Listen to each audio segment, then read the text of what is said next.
স্থানীয় সরকার প্রকৌশলী অধিদপ্তরের প্রভাতী প্রকল্পের আওতায় construction skill and training centre থেকে প্রশিক্ষণপ্রাপ্ত দক্ষ নির্মাণ কর্মীদের নিয়ে রংপুরে চাকরি মেলা অনুষ্ঠিত হয়েছে। আজ দুপুরে পর্যটন মোটেল মিলনায়তনে প্রভাতী প্রকল্পের পরিচালক ও তত্ত্বাবধায়ক প্রকৌশলী আনিসুল ওহাব খানের সভাপতিত্বে চাকরি মেলার উদ্বোধন অনুষ্ঠানে প্রধান অতিথি ছিলেন এলজিইডির প্রধান প্রকৌশলী গোপালকৃষ্ণ দেবনাথ।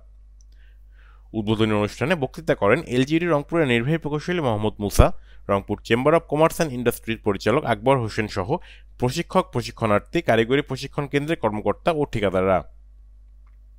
এছাড়াও তত্ত্বাবধায়ক প্রকৌশলী, নির্বাহী প্রকৌশলী, সকল সিনিয়র প্রকৌশলী, উপজেলা ইঞ্জিনিয়াররাও উক্ত অনুষ্ঠানে উপস্থিত ছিলেন। এ সময় কর্মহীন মানুষের কর্মসংস্থানের লক্ষ্যে প্রভাতী প্রকল্পের প্রশিক্ষণ কার্যক্রমের কথা তুলে ধরেন প্রকৌশলী গোপালকৃষ্ণ দেবনাথ। এরা সবাই আমাদের সাধ্যমতো মর্যাদা সহকারে আমরা প্রশিক্ষণ দিই।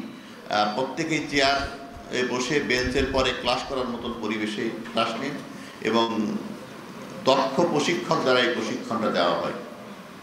উদ্দেশ্য তারা যেন তাদের যে সুপ্ত মেধা আছে, তাদের যে সুপ্ত প্রতিভা আছে, সেইটাকে কাজে লাগায় দেশের উন্নয়ন তথা পরিবারের সচ্ছলতা আনয়ন করতে পারেন এবং দেশের উন্নয়নে তারা একদম যেন দক্ষ কারিগর হতে পারেন।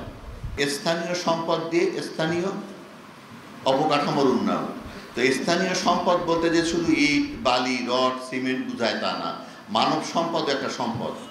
সেই মানব সম্পদ তৈরি করার জন্যই এনাদেরকে প্রশিক্ষণ দেওয়া হয়েছে গাজীপুরে নিয়ে। নো ওয়ান লেফট বিহাইন্ড, কাউকে পিছনে ফেলে কিন্তু উন্নতি হবে না। আমরা যে এসডিজি গোলের কথা বলি, 17টা গোল, সেখানে কিন্তু একটা কমন স্লোগান, পৃথিবীতে কাউকে পিছনে ফেলে নয়। যে পিছনে পড়ে আছে এটা তার দোষ না, এই দোষ হচ্ছে আমাদের টপ ম্যানেজমেন্টকে, যে আমরা তাদেরকে সামনে তুলে আনতে পারি নাই।